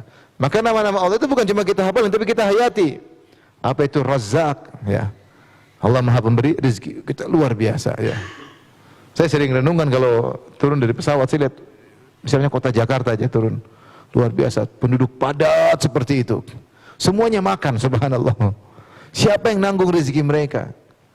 Semuanya makan, pagi nasi uduk makan semua. Jumlahnya banyak. Penduduk Jakarta jumlahnya berapa? Ada yang tahu? Jumlah penduduk Jakarta berapa, Ustaz? Katanya beda kalau siang sama malam. Kalau siang Bekasi masuk, Depok masuk, Bogor masuk. Ada yang bilang sampai entah 10 juta, entah 20 juta siang. Kalau malam menurun. Maksudnya banyak sekali manusia, tapi mereka makan semuanya. Ya, makanya Allah mengatakan Innallaha huwar razzaq dzul quwwatil matin. Sungguhnya dia Allah yang Maha Pemberi rezeki, dzul quwwah, pemilik kekuatan. Kenapa Allah gandengkan Maha Pemberi rezeki dengan kekuatan? Kata para ulama, karena Allah bisa memberi rezeki dalam satu waktu semuanya, makhluk seluruhnya. Bukan cuma manusia, hewan-hewan semua di lautan semua Allah kasih rezeki sangat kuat dalam satu waktu. Kemudian juga terus-menerus tanpa berhenti. Siapa yang bisa seperti Allah Subhanahu wa taala? Kita lihat itu, ya Allah, Allah Maha Pemberi rezeki. Mudah bagi saya berrezeki. Sehingga kita husnudzon kepada Allah luar biasa. Allah mengasihi sama saya mudah. Orang kemarin miskin tahu-tahu kaya, mudah. Mudah bagi Allah. Sehingga husnudzon kepada Allah, cinta kepada Allah Subhanahu wa taala. Dan masih banyak sifat-sifat Allah yang luar biasa. Al-Halim misalnya. Allah adalah Al-Halim. Al-Halim yaitu yang bisa membalas namun tidak memberi hukuman, dengan berharap orang yang bersalah tersebut bisa merubah dirinya. Kita betapa banyak masih kita lakukan, haram yang kita lihat, musik-musik yang kita dengar, mungkin kita melakukan ibadah dengan ria, banyak dosa yang kita lakukan, kurang kasar kepada anak istri, kurang sayang kepada mereka, kurang berbakti sama orang tua, tapi Allah masih terus memberikan kita nikmat dalam maksiat yang kita lakukan. Karena Allah Al-Halim, berharap kita bertobat, berharap kita kembali kepada Allah. Tidak langsung Allah azab, tidak langsung Allah siksa. Artinya sifat-sifat Allah, nah kalau kita ingin cinta kepada Allah, mau tidak mau kita harus belajar sifat-sifatnya. Maka saya nasihatkan kepada diri saya juga pada para hadirin untuk pelajari Asma Allah Al-Husna. Ya. Ada kajian-kajian tentang nama-nama Allah. Ar-Rahman apa, Ar-Rahim apa, Al-Ghafur apa, At-Tawwab apa, Al-Afu apa bedanya Al-Afu, Al-Ghafar, At-Tawwab, pelajari apa bedanya. Apa maknanya Al-Mu'min, apa maknanya Ar-Razzaq, apa maknanya, dan nama-nama Allah ya. Nah, dengan begitu kita akan cinta kepada Allah Subhanahu wa taala ya. Dan kita semakin bersandar kepada Allah. Tapi masalahnya kita tidak mendalami dan tidak menyelami nama-nama Allah. Padahal Allah mengenalkan dirinya dalam Al-Quran banyak sekali tentang nama-nama dan sifat-sifat. Ini cara pertama yang buat kita mudah untuk menemukan cinta kita kepada Allah Subhanahu wa taala. Cara kedua adalah kita merenungkan tentang jasa Allah kepada kita. Artinya kita merenungkan nikmat yang Allah berikan kepada kita. Terlalu banyak ya. Terlalu banyak. Subhanallah, coba kalau antum mau salat terus antum renungkan sebentar aja. Ya Allah, ini saya sedang berhadap dengan zat yang menciptakan saya, yang kasih saya hidayah, yang kasih saya rumah, yang kasih saya istri, yang kasih saya anak, yang kasih saya mobil. Bagaimana hati kita begitu mudah untuk khusyuk? Mudah, sementara sebagian orang tidak punya apa-apa, sebagian orang masih jomblo, tidak punya istri, sebagian orang tidak punya anak. Allah kasih saya ini. Ketika kita mau salat, kita hadirkan sebentar saja, salat kita insya Allah khusyuk. Karena kita sedang berhadapan dengan zat yang jasanya, nikmatnya tidak terhitung, tidak terhingga kepada kita. Nah, ini membuat kita cinta kepada Allah Subhanahu wa taala. Alhamdulillah kita kumpul, kita ngaji, banyak orang majelis maksiat. Majelis inilah, majelis anulah, majelis ini. Alhamdulillah kita waktu baca Quran, ikut pengajian. Ini nikmat yang luar biasa. Kita pikir bagaimana Allah lahirkan kita dalam kondisi Islam, sementara banyak orang dalam kondisi musyrik. Yang ateis saja banyak. Ateis banyak, yang menyembah batu banyak, menyembah berhala banyak, yang menyembah sapi juga banyak, menyembah monyet juga ada, yang menyembah matahari juga banyak, menyembah jin, menyembah ruh, menyembah hawa nafsunya banyak. Kasihan hidup mereka kacau balau, tidak ada ketentraman, tidak ada kebahagiaan. Lihat bagaimana mereka terjerumus, banyak di antara mereka banyak bunuh diri, banyak di antara mereka narkoba, karena tidak ada kebahagiaan yang mereka dapatkan. Kita alhamdulillah ngaji, alhamdulillah salat 5 waktu. Sehingga ketika kita renungkan nikmat-nikmat ini, luar biasa ya. Saya sering sampaikan firman Allah Subhanahu wa taala, maksudnya kita tuh agar bersyukur. Kata Allah, "Wala tu'jibuka amwaluhum wala auladuhum. Innama yuridullahu liyu'adzibahum biha fil hayatid dunya wa tazhaqa anfusuhum wa hum kafirun." Kata Allah kepada Nabi SAW dalam surat At-Taubah, janganlah kau kagum, takjub dengan harta mereka dan anak-anak mereka. Itu tentang orang munafik yang diberi harta yang banyak, anak yang gagah-gagah. Kata Allah, jangan kau kagum dengan mereka. Kenapa? Innama yuridullahu liyu'adzibahum biha. Sungguhnya Allah ingin menyiksa mereka dengan harta dan anak mereka. Benar, harta dan anak mereka yang mereka dapatkan membuat mereka tersiksa. Para ulama jelaskan bagaimana mereka tersiksa padahal harta mereka banyak, anak mereka banyak. Di antaranya misalnya, mereka dibuat cinta kepada harta berlebihan. Kalau cinta kepada harta berlebihan, mereka benar-benar habiskan waktu untuk cari apa? Harta. Habiskan waktu, mungkin kerja kalau bisa 25 jam sehari. Kerja, kemana pikir pusing ini banyak. Pusing cari harta. Kemudian mereka dibuat tidak puas. Sudah dapat harta masih pingin lagi. Kapan bahagianya? Bahagia itu kalau puas baru bahagia. Lau kana li ibni Adam wadiyani min dhahab labtagha thalithan. Seandainya anak Adam diberikan 2 lembah emas harta, dia akan cari lembah ketiga. Dan ini berlaku orang yang bermaksiat seperti itu. Kita melihat sekarang, kita heran, ada orang sudah kaya raya masih korupsi. Kenapa? Saya juga pusing. Dia enggak korupsi sudah kaya raya, masih korupsi lagi. Karena tidak pernah puas. Ente udah kaya, ngapain korupsi lagi? Ya sudah begitu. Sudah jadi pola hidup, tidak pernah puas. cari lagi, cari lagi. Kalau dia punya harta, kemudian dia timbul khawatir, jangan sampai hartanya kurang, jangan sampai status ekonominya kurang, gelisah lagi. Gelisah apa lagi? Takut perdagangannya jatuh, takut saingan bisnisnya, banyak yang dia pikirkan. Kata Syekh Sa'di rahimahullah ta'ala, kalaupun dia merasakan kelezatan, tidak sebanding dengan kepayahan yang dia dapatkan. Benar. Sampai ada kawan saya ketemu dengan dua kawan saya, satunya kaya raya, tapi sibuknya luar biasa. Dia bilang kepada teman saya satunya, kamu jangan seperti saya fulan. Saya ini nggak ada waktu buat ini, nggak ada waktu. Usahanya terlalu banyak, duitnya terlalu banyak. Dia sendiri pusing. Duitnya terlalu apa? Banyak, terlalu banyak urusannya. Antum nggak punya duit pusing. Ini dia punya duit, dia punya duit dia pusing. Jadi ternyata harta itu bisa menyiksa kalau tidak dibangun di atas apa? Keimanan. Menyiksa seorang. Bayangkan koruptor misalnya, dia punya uang banyak, dia bagaimana? Harus money laundry lah supaya dia selamat. Dia ingin beli mobil mewah, takut ketahuan uang gaji sedikit beli. Dia akhirnya gemes, punya duit ingin beli mobil mewah tapi nggak bisa beli. Gemes atau tidak? Gemes. Menderita gemes itu. Pengen duit tapi nggak bisa, takut ketahuan. Gelisah hidup. Tersiksa dengan hartanya. Sehingga banyak orang punya harta tidak bahagia, narkoba. Lihatlah kehidupan artis-artis. Lihatlah kehidupan pejabat-pejabat koruptor. Bagaimana hidupnya menderita, kasihan. Kita ngeliatnya kasihan. Kasihan. Belum pikir macam-macam, kasihan. Ya kita alhamdulillah makan, alhamdulillah. Dia makan, kita juga makan meskipun porsinya berbeda. Bahkan terkadang porsi kita lebih banyak. Dia minum, kita minum. Dia tidur, kita juga tidur. Dia punya istri, kita juga punya istri. Alhamdulillah. Dia punya anak, kita punya anak. Kita bawa anak, kita sudah bahagia. Tidak harus jalan-jalan ke Perancis, ke Paris, ke Jerman, ke Tegal aja sudah bahagia. Ke Makassar sudah bahagia. Dia mudah. Maka kata Allah, wala tu'jibuka amwaluhum wala auladuhum, ya. Kalau kita ingat ini, kita bersyukur. Ya Allah, kita tidak seperti mereka. Alhamdulillah. Jadi kayak mereka hidup susah, kasihan. Kasihan. Tidur sampai malam-malam. Bicara ini, bicara persaingan macam-macam musuh, ngeri. Pusing. Tapi kalau orang kaya yang beriman, dia santai. Hidup santai, ngaji, tujuh umroh, haji. Tapi maksud saya tidak berarti kalau Allah kasih harta banyak, kemudian dia bahagia. Ya. Meskipun kita lihat dia ketawa-ketawa, ternyata dia tidak bahagia. Ternyata narkoba, ternyata rumah tangganya hancur, ternyata istrinya selingkuh, ternyata. Kemudian wala auladuhum. Jangan kau terpedaya dengan anak-anak mereka. Anak mereka jadi siksaan. Saya ketemu dengan orang kafir, saya satu saat sama dia, saya ngobrol sama dia. Saya bilang, dia kaya raya, saya punya ini, properti ini. Saya bilang, apa yang Bapak rasakan mengenai kebahagiaan? Dia bilang, satu, saya tidak bahagia, anak-anak saya tidak ada yang berbakti sama saya. Saya yang sekolahkan mereka, saya yang kasih biasa mereka. Sekarang, dia orang kafir. Sekarang mereka sibuk dengan saya, tidak pernah telepon saya, tidak pernah kunjungan sama saya. Dia menderita. Menderita kalau punya anak nggak berbakti. Menderita atau tidak? Menderita. Cuma antum ke Eropa, lihat orang kafir. Anak-anaknya tidak ada yang berbakti. Orang tua, saya lihat di mata kepala saya sendiri banyak orang tua keluar bawa anjing. Orang kafir. Bawa anjing di rumah sama anjing tinggalnya. Kasihan. Sementara kalau kita orang Islam, Masya Allah mereka jalan satu mobil, cucunya dorong neneknya. Beneran.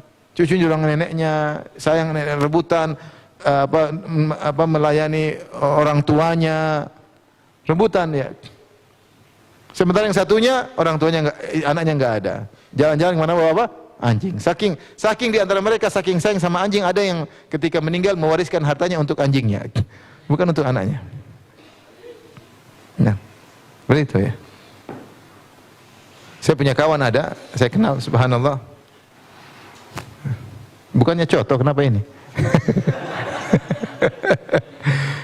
Saya punya kawan, dia kerja di luar negeri, negara kafir. Ngurus orang tua. Orang tua itu anaknya entah kemana, nggak ada yang ngurus dia. Akhirnya kawan itu dikasih warisan rumah dari dia. Karena yang sayang sama dia apa? Kawan ini dia ngurus orang kafir. Subhanallah, ini kebahagiaan kita punya anak, alhamdulillah. Ini ketemu sama ketawa dia, ngurusin kita, telepon kita, kunjungi kita, itu nikmat luar biasa, nikmat punya anak. Yang banyak orang kehilangan nikmat tersebut. Punya anak tapi anak itu hanya buat penderitaan. Sampai saya pergi ke negara kafir juga, ada kerabat yang kerja di rumah sakit. Ada Makanya mereka kalau taruh di rumah jompo, mereka nggak mau ngurus. Sampai ada di antara anak mereka mengatakan sama kerabat saya, kamu jangan telepon saya kecuali bapak saya sudah mati. Kalau belum mati jangan telepon saya. Itu pesan anaknya ketika bapaknya dimasukin rumah sakit. Akhirnya kerabat saya ini ketika bapaknya sedang sekarat, dia takut, dia telepon sama apa? Anaknya. Ya. Mas, bukan mas ya tentunya, orang bule. Bapakmu sekarat. Ini anak marah-marah. Saya kan sudah bilang, jangan kau telepon kecuali kalau sudah apa? Mati. Luar biasa seperti itu. Makanya mereka sering bikin film-film tentang cinta kasih anak orang tua karena mereka kehilangan hal tersebut. Ya. Itu hanya dalam film. Kenyataannya mereka tersiksa. Ya, makanya kita dapat nikmat Islam itu luar biasa, alhamdulillah. Kesabaran. Memang dunia bukan untuk kita, dunia untuk orang kafir. Ya. Ya kalau kita artinya ditakdirkan harta tidak seberapa, alhamdulillah kita masih bisa bahagia, alhamdulillah masih bisa sabar. Yang penting kita beriman kepada Allah. Ini nikmat yang luar biasa yang buat kita cinta kepada Allah Subhanahu wa taala. Tidak kilau dengan harta-harta yang lain. Kita alhamdulillah. Nah, merenungkan nikmat-nikmat ini menjadikan kita mudah untuk cinta kepada Allah Subhanahu wa taala. Taib, ini kalau kita mudah ya, tapi kalau anak-anak gimana menenungkan cinta kepada Allah? Ini yang perlu lebih apa namanya? Lebih kita ekstra. Kita punya anak kecil. Siapa yang punya anak kecil angkat tangan? Yang tidak punya anak angkat tangan. Jomblo, yang belum nikah. Sudah, alhamdulillah. Yang masih jomblo, yang belum laku angkat tangan. Ada. Nah ini sekarang gimana kita menemukan ini, karena perlu kita punya anak kecil, kita harus punya strategi. Karena anak-anak itu dia punya spesifik dalam psikologi, kata orang psikologi ya. Anak-anak itu pertama dia apa namanya? Khayalnya tinggi. Dia khayalnya apa? Tinggi. Khayal, nanti lama-lama dia mulai khayalnya daripada apa yang dia lihat. Lama-lama dengan bertambah umur dia mulai berkurang daya khayalnya, mulai melihat apa yang nyata di hadapannya. Ini antara ciri-ciri mereka. Kemudian keterkaitan dengan ibunya sangat kuat, lebih daripada bapaknya. Anak seperti itu. Ibunya apa yang lakukan ibunya punya pengaruh luar biasa. Ibunya gini dia juga ikut begitu. Karena dia sangat dekat dengan ibunya.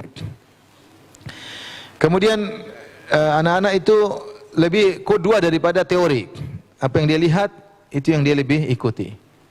Anak-anak seperti itu. Dia tidak banyak membaca, tapi yang dia lihat. Makanya kalau dia nonton film-film bahaya. Karena dia yang sangat mudah meniru apa yang dia lihat. Ini sifat apa anak-anak. Kemudian namanya anak juga pendidikannya disebut dengan tarbiyah tarakumiyah, yaitu kita tidak bisa tarbiyah sekali, tapi perlu tahapan sampai pada akhirnya kita berhasil. Tidak langsung. Kalau orang besar kita bisa ngomong dia ngerti selesai. Anak-anak enggak. Dia butuh perjuangan, tahapan. Maka inilah di antara spesifik dari karakteristik anak-anak yang mereka ketika kita ingin menanamkan cinta kepada Allah, kita butuh perhatian ekstra. Butuh perhatian ekstra agar anak-anak cinta kepada Allah Subhanahu wa taala. Ini apa namanya? Perkara yang sangat penting. Lebih penting daripada kita membina akhlaknya, membina kecerdasannya, membina fisiknya, paling utama membina akidahnya. Bagaimana dia cinta kepada Allah Subhanahu wa taala. Tapi di antara cara agar kita bisa mengajarkan anak-anak cinta kepada Allah Subhanahu wa taala, pertama adalah dengan metode qudwah. Ini yang paling penting, metode qudwah. Jadi kita menjadi uswah bagi anak-anak, kita menjadi contoh. Caranya bagaimana? Kita suami istri, bapak dan ibunya harus sering menunjukkan cinta kepada Allah. Sering kita bersyukur sama Allah, alhamdulillah. Anak sering dengar nanti. Dapat nikmat, alhamdulillah Allah memudahkan kita nak misalnya. Alhamdulillah Allah selamatkan kita kemarin, ayah dan ibu berat, alhamdulillah Allah selamatkan. Alhamdulillah Allah. Jadi sering kita puji Allah. Sering kita baca Quran di depan mereka, kita sholat di depan mereka, sehingga mereka tahu kita sangat cinta sama Allah Subhanahu wa taala. Jangan depan kita malah kita main game. Kita tahu ayahnya cinta sama game. Mau nonton film Korea, repot. Gimana anak mau kudua sama orang tuanya yang suka nonton film apa? Korea. Ya. Saya ada sebagian orang tua murid daftarkan anaknya di sebuah pondok. Ini nyata, ini pondok sunnah. Di interview lah anak dan orang tuanya dipisah. Orang tuanya ditanya, gimana bapak dan ibu, anak-anak gimana kesehariannya? Mereka nonton film enggak? Oh enggak, anak-anak enggak pernah nonton film, alhamdulillah. Terus kita jauhkan anak terus anaknya ditanya informasi, orang tuanya enggak ada. Gimana nak?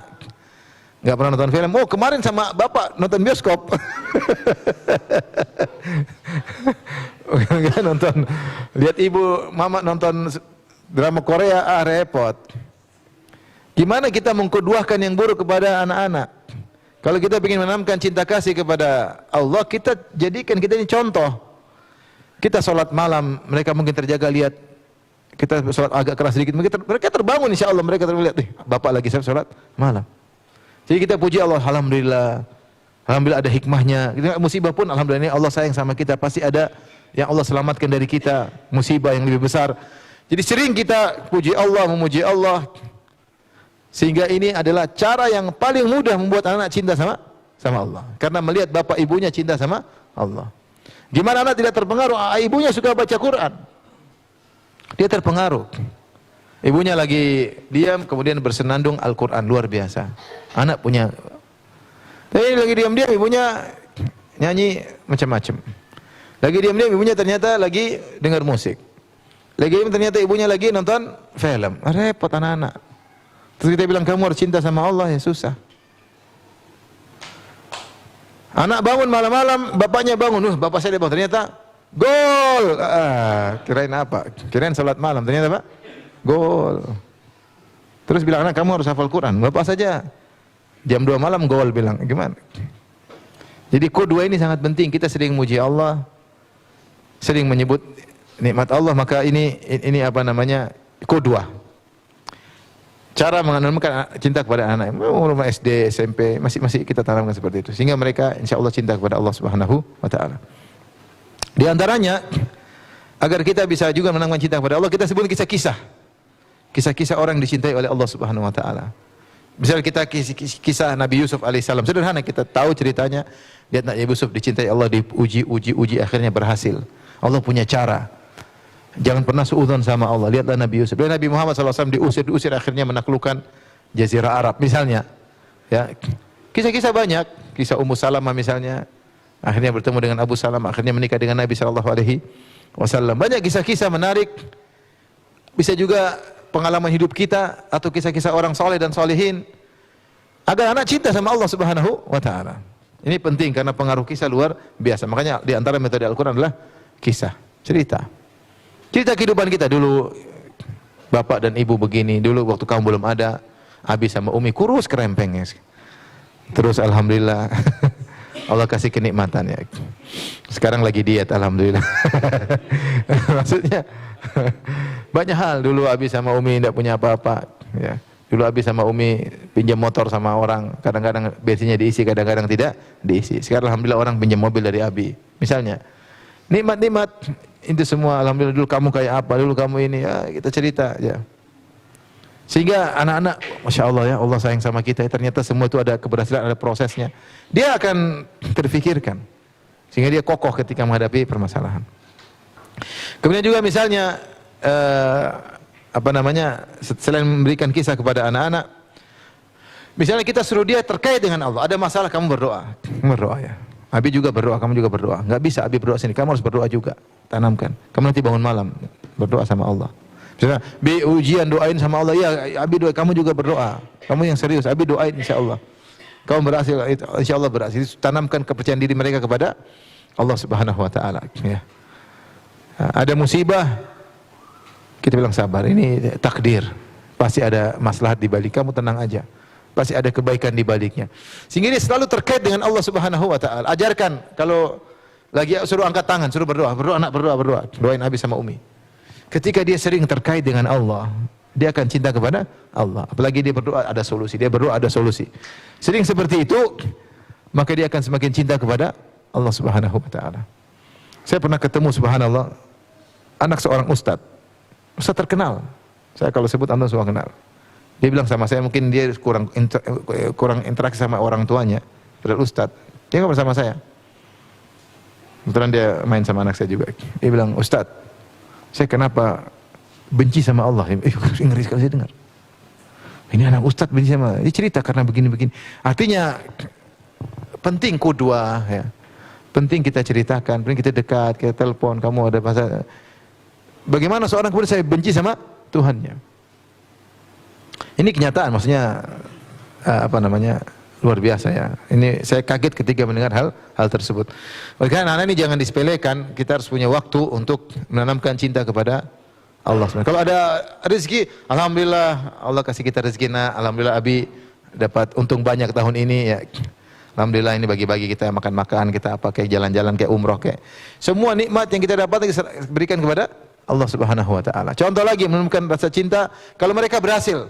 Nah, jangan sombong, itu Allah kasih kamu. Banyak orang tidak diberikan kenikmatan ini oleh jadi ingat apa yang nikmat keberhasilan saya, keterampilan saya, kemampuan saya semua dari siapa? Allah. Itu terus kita tanamkan dari mereka kecil sampai mereka besar. Sehingga mereka cinta kepada Allah Subhanahu wa taala, ya. Ada ujian, hadapi. Ada musibah, ini takdir, tanamkan. Allah pasti ingin lebih baik daripada ini. Subhanallah, anak-anak kita terkadang kena musibah. Kalau kita ceritakan, kamu dulu begini kan tidak berhasil. Coba lihat sekarang bagaimana. Mungkin setelah bertahun-tahun kita baru sebutkan. Ini nyata maksud saya. Anak kita terkena musibah, mungkin tidak berhasil ini tidak. Tapi setelah berjalan dengan waktu, karena mereka beriman, ternyata terbuka hikmahnya. Kita ingatkan, lihat, coba dulu kamu begini. Tentu mungkin tidak beres. Sekarang alhamdulillah kamu begini, kamu selamat, kamu bisa gini. Anak perlu kita ingatkan sehingga mereka pun cinta kepada Allah Subhanahu wa taala. Demikian juga misalnya kalau anak masih kecil-kecil, masih terlalu kecil, mungkin dia belum bisa memikirkan seperti itu. Misalnya anak SD, kita kaitkan dengan rububiyah, misalnya ada terenungkan, lihat ini pemandangan yang indah. Siapa yang ciptakan? Allah Subhanahu wa taala. Ini burung begitu indah, yang menciptakannya maha indah, Allah Subhanahu wa taala. Lihat bagaimana burung yang luar biasa, kemudian dengan sifat-sifatnya kita jelasin. Allah adalah Al-Musawwir yang beri bentuk ya. Lihatlah manusia di alam semesta ini berapa jumlahnya, miliaran. Yang sudah meninggal juga miliaran. Yang sedang hidup miliaran, yang akan hidup juga miliaran, tapi tidak ada yang sama persis, semuanya pasti beda. Kenapa? Yang menciptakannya maha hebat. Semuanya sama, sidik jarinya beda-beda, sifatnya beda-beda, bentuknya beda-beda. Ini baru manusia, belum hewan. Berapa banyak spesies di alam semesta ini. Tuh luar biasa yang mengkreator ini semua. Seperti inilah kita tanamkan kepada anak sehingga mereka cinta kepada. Tapi saya bilang yang paling penting kudwah. Kitanya bagaimana agar anak cinta kepada Allah Subhanahu wa taala. Harus perlihatkan pada mereka kita cinta kepada Allah. Waduh, Allah nanti Allah enggak suka seperti ini, haram, Allah enggak suka. Nak, bagaimana kalau Allah sudah benci sama Abi? Nanti apa? Apa yang akan Abi rasakan? Abi enggak mau dibenci oleh Allah Subhanahu wa taala. Kamu ini, Abi enggak pingin Allah benci sama kamu, nak. Kita seperti gitu. Abi ingin Allah cinta sama kamu. Nah, jadi selalu kaitkan dengan Allah Subhanahu wa taala, dan ingat di pendidikan sama anak itu akumulasi pelan-pelan, tarakumiyah ya, sedikit. Tidak bisa kita rasakan hasil langsung, enggak. Tapi dengan berjalannya waktu, berjalannya tahun demi tahun, sedikit demi sedikit, akhirnya terbentuklah dia adalah anak yang soleh atau putri yang soleha. Wallahu taala alam bisawab. Boleh, waktu tinggal sedikit. Baik, di part terakhir tadi Ustadz coba banyak yang diulas ya, salah satunya terkait dengan mengajarkan rasa cinta kepada Allah terhadap anak-anak. Tadi beliau juga mengemukakan bahwa memang anak-anak itu mempunyai daya khayal tinggi. Terus keterkaitan secara emosi dengan ibu sangat kuat. Jadi memang ini juga cukup dipertimbangkan. Dan yang ketiga, qudwah lebih kuat daripada teori, yaitu tontonan sangat berpengaruh. Saat ini memang fenomenanya seperti itu. Dan yang terakhir, tahapan-tahapan yang harus dikerjakan. 3 tahapan yaitu metode qudwah, metode menceritakan kisah-kisah, dan ajarkan ketika ada masalah, kembalikanlah semua kepada Allah, yaitu berdoa. Tetapi titik tekannya tadi di poin pertama, bahwasanya memang menjadi contoh di hadapan mereka itu sangat-sangat penting bagi kita orang tua ataupun abi dan umi ya dalam posisinya. Sering memuji Allah, membaca Al-Quran di hadapan mereka, sholat malam dan sebagainya. Gitu ya, mentokohkan atau mengkisahkan hal-hal yang baik-baik di hadapan mereka. Anak pikir memang qudwah itu menjadi suri tauladan yang pertama begitu ya untuk tahapan-tahapan itu. Baik, ikhwan dan akhwat sekalian, ada sesi terakhir di kajian